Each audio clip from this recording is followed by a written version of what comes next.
YouTube app and never miss another update. So hello, welcome on this channel guys। हमारा ये new practice set है। चलिए हम start कर देते हैं अपना प्रैक्टिस सेट। अभी जल्दी देखते हैं फर्स्ट क्वेश्चन। निम्नलिखित में से कौन सी धातु सबसे भारी होती है? आपको बताना है कौन सी इन चारों में से धातु सबसे भारी है।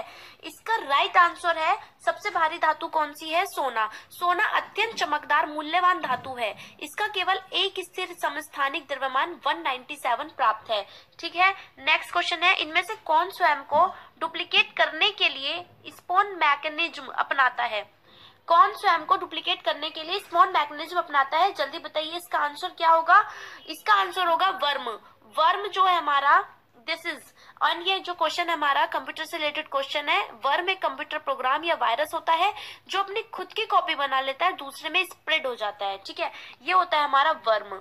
नेक्स्ट क्वेश्चन है, सूर्योदय और सूर्यास्त के समय सूर्य का रंग लाल क्यों दिखाई देता है? जब सूर्य उदय होता है और सूर्य जब छिपने का समय होता है सूर्य का, तब सूर्य का रंग लाल दिखाई देता है, लेकिन उससे आपका रीजन पूछा है क्यों दिखाई देता है। तो इसमें देखिए आपको ऑप्शन दिख रहे होंगे ABCD, तो इसका जो ऑप्शन नंबर डी है ये हमारा राइट आंसर है। लाल रंग को छोड़कर अन्य सभी रंग प्रकीर्णित हो जाते हैं। ठीक है, तो इसीलिए हमारा जो होता है वो लाल दिखाई देता है सूर्य। नेक्स्ट है, जो हमारा रक्त होता है, ब्लड होता है, उसमें श्वेत कणों मतलब व्हाइट ब्लड सेल्स, इनका मुख्य प्रयोजन क्या है? तो व्हाइट ब्लड सेल्स का आपने पढ़ा ही होगा कि ये जो कोशिकाएं होती हैं ये हमारा संक्रमण से संघर्ष करती हैं। ठीक है, हमें रोगों से लड़ने के लिए एक तरीके से हमें बचाती हैं। ठीक है, तो क्षमता भी प्रदान करते हैं रोगों से लड़ने की। तो इसका आंसर होगा बी इज राइट आंसर, संक्रमण से संघर्ष करना। इसमें 55 है हमारा, वह परत जहाँ ऊंचाई बढ़ने के साथ साथ तापमान में बिल्कुल कमी नहीं होती। ऐसी कौन सी परत है जहां पर अगर तापमान में परिवर्तन नहीं होता? अगर हम ऊंचाई उसकी बढ़ाएं, मतलब जैसे जैसे हम ऊंचा जाएं तो तापमान में कोई परिवर्तन नहीं होगा। ऐसा कौन सा मंडल है? आप लोगों ने पढ़े होंगे जो भी हमारा एटमॉस्फेयर है उसके जो मंडल होते हैं, समताप मंडल, आयन मंडल, मध्य मंडल, क्षोभ मंडल, ये सब। तो इसमें ऑप्शन नंबर होगा हमारा सी, समताप मंडल। समताप मंडल ही नाम से ही समझ आ रहा है, समताप समान ताप जहाँ पे। ठीक है, नेक्स्ट, पर्वतीय क्षेत्रों में जल का क्वथनांक क्या होगा? जो पर्वतीय क्षेत्र होते हैं वहां पर जल का क्वथनांक क्या होगा ये बताना है आपको। इसका आंसर होगा बी सही होगा, जितना समुद्र तल पर होता है उससे कम। तो पर्वतीय क्षेत्रों में जल का क्वथनांक समुद्र तल से कम होगा। ठीक है, गांधी जी के सत्याग्रह का निम्नलिखित में से किन्हीं दो से जुड़ाव है? जो गांधी जी का सत्याग्रह है उनका इन चारों में से कौन से ऐसे दो हैं जिनसे उनका जुड़ाव है?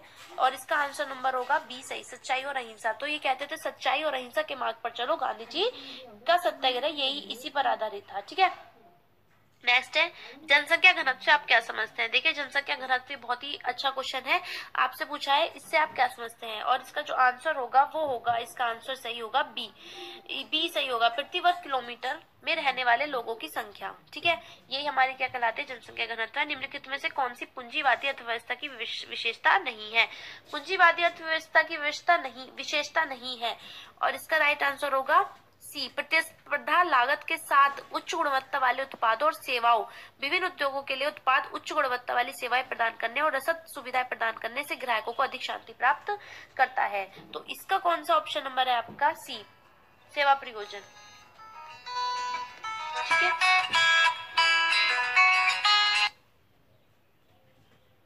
निम्नलिखित में से कौन सी पूंजीवादी अर्थव्यवस्था की विशेषता नहीं है? और इसका राइट ऑप्शन होगा, इन चारों में से कौन सी नहीं है? राइट ऑप्शन है सी, सेवा प्रयोजन। तो सेवा प्रयोजन पूंजीवादी अर्थव्यवस्था की विशेषता नहीं है।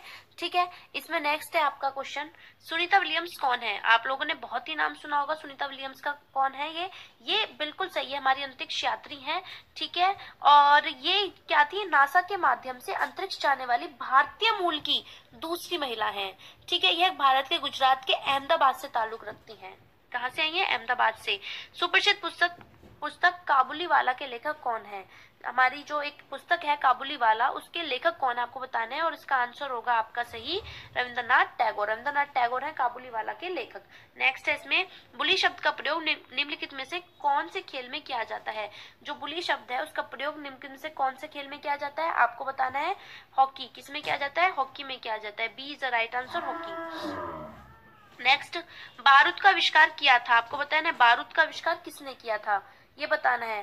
बारूद का आविष्कार रोजर बेकन, किसने किया था? रोजर बेकन ने किया था। ठीक है, और इसका प्रथम अभिलेखित 1345 ईस्वी में अंग्रेजों द्वारा यूनान के युद्ध में किया गया था।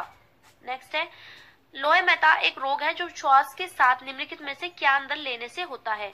लोहे महता, ठीक है, ये अगर हम अपने सांस से, जैसे हम सांस ले रहे हैं उसके साथ साथ अगर हम कुछ अंदर ले रहे हैं, ये उससे होगा लोहे महता। तो इसका ऑप्शन नंबर होगा बी, लोहे धूल।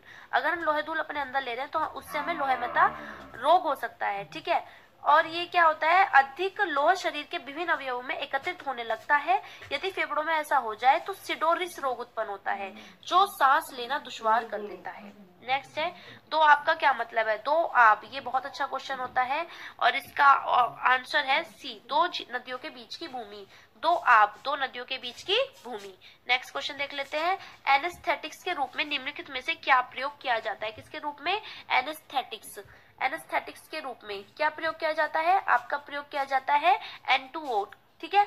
इसकी हमारी क्या होती है? लाफिंग गैस या NOx कहा जाता है, ठीक है। इसको हैप्पी गैस भी बोलते हैं और ये क्या है? कार्बनिक यौगिक है, ठीक है। एनेस्थेटिक्स, कोई आपसे पूछ भी सकता है कि लाफिंग गैस बताइए कौन सी होती है, तो N2O होती है, ठीक। अब आपका नेक्स्ट, लौंग किससे प्राप्त होती है? लौंग किससे प्राप्त होती है? फूल की कली से, ठीक है। राइट आंसर इस फूल की कली। नेक्स्ट, दक्षिण गंगोत्री क्या है? दक्षिण गंगोत्री का आपको इसके बारे में बताना है और इसका ऑप्शन नंबर है बी, अंटार्कटिका में स्थित स्वचालित स्टेशन दक्षिण गंगोत्री है ये, ठीक है। अब इसका ये जो तत्कालीन प्रधानमंत्री श्रीमती इंदिरा गांधी द्वारा भारतीय विज्ञान को बढ़ावा देने एवं ध्रुवीय अनुसंधान के लिए 1984 में स्थापित किया गया था, ठीक है। जापान को land of the rising sun क्यों कहा जाता है? Land of the rising sun, rising sun मतलब उगता हुआ सूरज के रूप में, ठीक है। तो इसका आंसर होगा आपका सी, क्योंकि जापान विश्व में ऐसा देश है जो पूर्व में सबसे अंतिम छोर पर है, ठीक है, अतः वहां सूर्योदय सबसे पहले होता है। ये ऐसा है जो पूर्व में सबसे अंतिम छोर पर है, ठीक है, इसलिए यहाँ पूर्व सबसे जल्दी सूर्योदय होता है, इसलिए इसको लैंड ऑफ राइजिंग कहा जाता है। अब इसमें आपको देखना है, जहांगीर के काल में मुगल दरबार में आने वाला पहला अंग्रेज कौन था? ये बताइए इसका आंसर कौन सा होगा? बी, कैप्टन विलियम हॉकिंस, ठीक है। तो अब इस कौन आए थे? कैप्टन विलियम हॉकिंस थे। अंग्रेजी ईस्ट इंडिया कंपनी का प्रतिनिधि था, ठीक है। नर्मदा जल विवाद न्यायाधिकरण का किन राज्यों के बीच जल के बंटवारे को सुलझाने के लिए गठन किया गया था? नर्मदा जल विवाद की बात हो रही है, एक बार सिंधु जल विवाद की भी बात हुई थी, ये है हमारी नर्मदा जल विवाद। तो इसका ऑप्शन नंबर है सी, गुजरात, महाराष्ट्र, राजस्थान और मध्य प्रदेश, इसमें नर्मदा जल विवाद उत्पन्न हुआ था और इसको सुलझाया भी गया था। राष्ट्रपति संघ सरकार, आपसे पूछा है, राष्ट्रपति संघ सरकार का कोई भी कार्य निम्नलिखित में से किस प्रकार से राज्य सरकार को सौंप सकते हैं? और इसका ऑप्शन नंबर होगा आपका सी, राज्य सरकार से परामर्श करके। नेक्स्ट देख लेते हैं, राष्ट्रीय रेल संग्रहालय कहाँ स्थित है? राष्ट्रीय रेल संग्रहालय कहाँ स्थित है? और जैसे कि अगर आप लोग दिल्ली गए होंगे तो भाई दिल्ली में स्थित है हमारा ए, राष्ट्रीय रेल संग्रहालय। निम्नलिखित में से क्या जनता गुफाओं के संबंध में सही नहीं है? आपको बताना है ऐसा क्या है जो जनता गुफाओं के संबंध में सही नहीं है। वे महाराष्ट्र, चलिए इसके ऑप्शन एक बार देखते हैं। वे महाराष्ट्र में स्थित है, अजंता गुफाएं महाराष्ट्र में स्थित है, यस और नो, ठीक है, ये बताना है आपको। बिल्कुल नहीं, महाराष्ट्र में स्थित नहीं है। तो फिर ये जो हमारी है महाराष्ट्र में स्थित है गुफाएं जो है। नेक्स्ट, वे बौद्ध काल से सज्जित हैं, ऑब्वियसली वो बौद्ध काल से सज्जित है ही। हमारा नेक्स्ट, प्राचीन भारत में प्रयुक्त तकनीकों को दर्शाती हैं। प्रयुक्त तकनीक जो है हमारी उनको दर्शाती थी वो या नहीं, जो हमारी इसकी है, ठीक है, बताइए। इसमें है हमारा नहीं, ये रॉन्ग है, ठीक है, तो ये भी हमारा, ये भी हो गया, ये रॉन्ग है। अब नेक्स्ट है, उनमें फूल पत्तियों के चित्र नहीं है, ये क्या हमारा राइट है। दैट मीन्स इसमें हमारा कौन सा रॉन्ग हुआ और मतलब कौन सा इनसे मैच नहीं करता, तो वह है हमारा ऑप्शन सी। तो इसका आंसर होगा सी इज राइट आंसर, ठीक है।